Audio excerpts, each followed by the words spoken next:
मरकुस 9 अध्याय। उसने उनसे कहा, मैं तुमसे सच कहता हूँ कि जो यहाँ खड़े हैं उनमें से कोई कोई ऐसे हैं कि जब तक परमेश्वर के राज को सामर्थ्य सहित आता हुआ न देख लें तब तक मृत्यु का स्वाद कदापि न चखेंगे।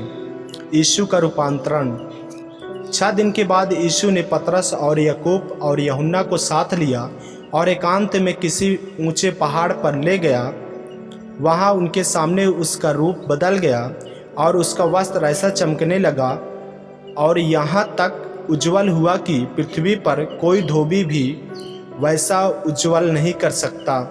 और उन्हें मूसा के साथ एलिय्याह दिखाई दिया। वे यीशु के साथ बातें करते थे। इस पर पतरस ने यीशु से कहा, हे रब्बी, हमारा यहाँ रहना अच्छा है, इसलिए हम 3 मंडप बनाए, एक तेरे लिए, एक मूसा के लिए और एक एलिय्याह के लिए। क्योंकि वह न जानता था कि क्या उत्तर दे, इसलिए कि वे बहुत डर गए थे। तब एक बादल ने उन्हें छा लिया और उस बादल में से यह शब्द निकला, यह मेरा प्रिय पुत्र है, इसकी सुनो। तब उन्होंने एकाएक चारों ओर दृष्टि की और यीशु को छोड़ अपने साथ और किसी को न देखा। पहाड़ से उतरते समय उसने उन्हें आज्ञा दी कि जब तक मनुष्य का पुत्र मरे हुए में से जी न उठे तब तक जो कुछ तुमने देखा है वह किसी से न कहना। उन्होंने इस बात को स्मरण रखा और आपस में वाद विवाद करने लगे, मरे हुए में से जी उठने का क्या अर्थ है। और उन्होंने उससे पूछा, शास्त्री क्यों कहते हैं कि एलिय्याह का पहले आना अवश्य है। उसने उन्हें उत्तर दिया, एलिय्याह सचमुच पहले आकर सब कुछ सुधारेगा, परंतु मनुष्य के पुत्र के विषय में यह क्यों लिखा है कि वह बहुत दुख उठाएगा और तुच्छ गिना जाएगा। परंतु मैं तुमसे कहता हूँ कि एलिय्याह तो आ चुका और जैसा उसके विषय में लिखा है उन्होंने जो कुछ चाहा उसके साथ किया। दुष्टात्मा ग्रस्त बालक को चंगा करना। जब वह चेलों के पास आया तो देखा कि उनके चारों ओर बड़ी भीड़ लगी है और शास्त्री उनके साथ विवाद कर रहे हैं। उसे देखते ही सब बहुत ही आश्चर्य करने लगे और उसकी ओर दौड़कर उसे नमस्कार किया। उसने उनसे पूछा, तुम इनसे क्या विवाद कर रहे हो? भीड़ में से एक ने उसे उत्तर दिया, हे गुरु, मैं अपने पुत्र को जिसमें गूंगी आत्मा समाई है तेरे पास लाया था। जहाँ कहीं वह उसे पकड़ती है वहीं पटक देती है और वह मुंह में फेन भर लाता और दांत पीसता और सूखता जाता है।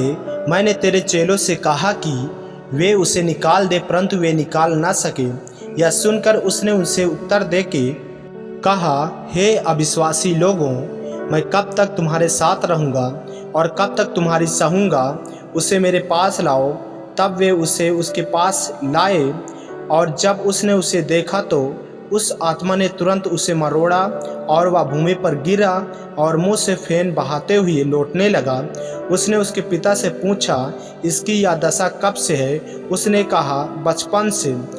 उसने इसे नष्ट करने के लिए कभी आग और कभी पानी में गिराया, परंतु यदि तू कुछ कर सके तो हम पर तरस खाकर हमारा उपकार कर। यीशु ने उससे कहा, यदि तू कर सकता है, यह क्या बात है? विश्वास करने वाले के लिए सब कुछ हो सकता है। बालक के पिता ने तुरंत गिड़गिड़ा कर कहा, हे प्रभु, मैं विश्वास करता हूँ, मेरे विश्वास का उपाय कर। जब यीशु ने देखा कि लोग दौड़कर भीड़ लगा रहे हैं तो उसने अशुद्ध आत्मा को यह कहकर डांटा, हे गूंगी और बहरी आत्मा, मैं तुझे आज्ञा देता हूँ, उसमें से निकल आ और उसमें फिर कभी प्रवेश न करना।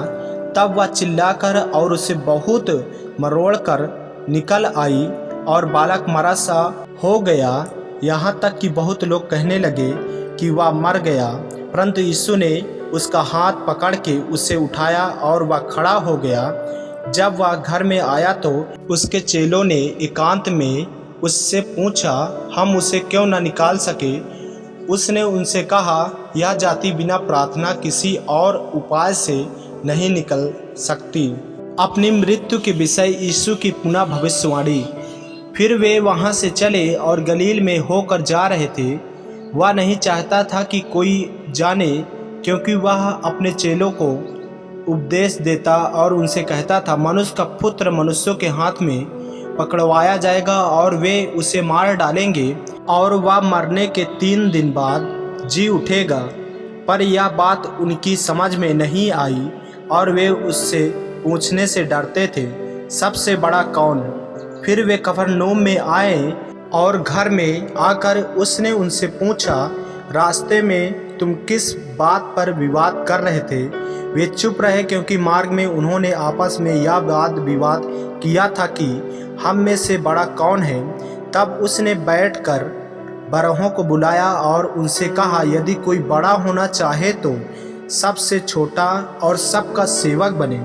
और उसने एक बालक को लेकर उनके बीच में खड़ा किया और उसे गोद में लेकर उनसे कहा, जो कोई मेरे नाम से ऐसे बालकों में से किसी एक को भी ग्रहण करता है वह मुझे ग्रहण करता है, और जो कोई मुझे ग्रहण करता है वह मुझे नहीं वरन मेरे भेजने वाले को ग्रहण करता है। जो विरोध में नहीं वह पक्ष में।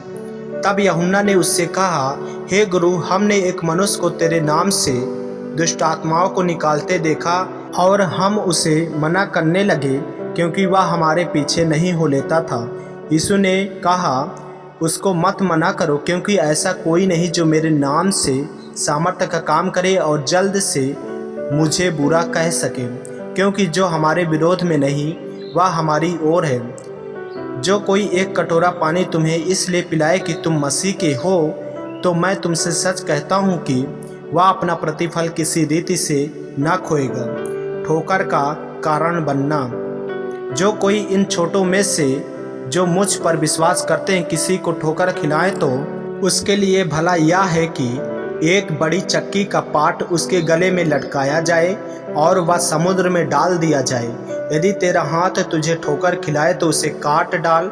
डुंडा होकर जीवन में प्रवेश करना तेरे लिए इससे भला है कि 2 हाथ रहते हुए नरक की आग में डाला जाए, जो कभी बुझने की नहीं, जहाँ उनका कीड़ा नहीं मरता और आग नहीं बुझती। यदि तेरा पाँव तुझे ठोकर खिलाए तो उसे काट डाल।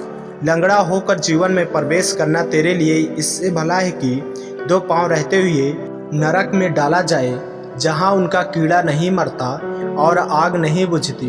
यदि तेरी आँख तुझे ठोकर खिलाए तो उसे निकाल डाल।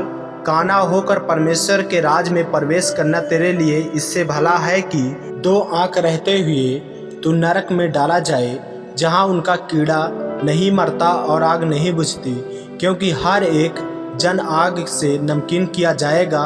नमक अच्छा है, पर यदि नमक का स्वाद जाता रहे तो उसे किससे नमकीन करोगे? अपने में नमक रखो और आपस में मेल मिलाप से रहो। आमीन। मेरे प्रियो, यदि आप इस चैनल पर नए हैं, यदि आपने अभी तक हमारे चैनल को सब्सक्राइब नहीं किया है तो हमारे चैनल को सब्सक्राइब करें और बेल आइकन के बटन को दबाएं, ताकि वीडियो रोजाना आप तक पहुंच सके। जय मसीह की। प्रभु आपको आशीष दे।